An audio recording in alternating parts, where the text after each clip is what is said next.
বিশ্বের অন্যতম জনপ্রিয় টিকটকার খাবিলেম। তার হাস্যরসাত্মক ভিডিও দেখে আমরা সকলেই হেসেছি। তার মুখভঙ্গি, ভিডিওর ধরন আমাদের মুগ্ধ করে। এবার জানা গেছে খাবিলেমের ধর্মীয় পরিচয়।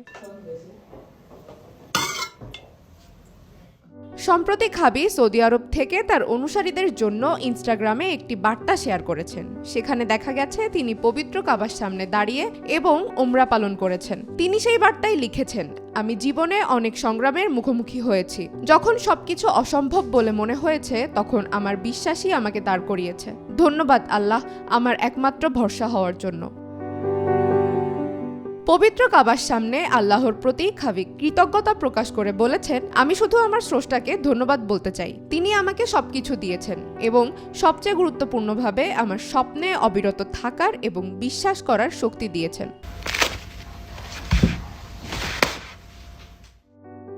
এর আগে ইতালীয় একটি মিডিয়া আউটলেটকে দেয়া সাক্ষাৎকারে ২২ বছর বয়সী এই সোশ্যাল মিডিয়া ব্যক্তিত্ব নিশ্চিত করেন যে তিনি একজন অনুশীলনকারী মুসলিম এবং উল্লেখযোগ্যভাবে একজন হাফেজে কোরআন। সে সময় খাবিলেম বলেন, হ্যাঁ আমি মুসলিম, একজন অনুশীলনকারী মুসলিম।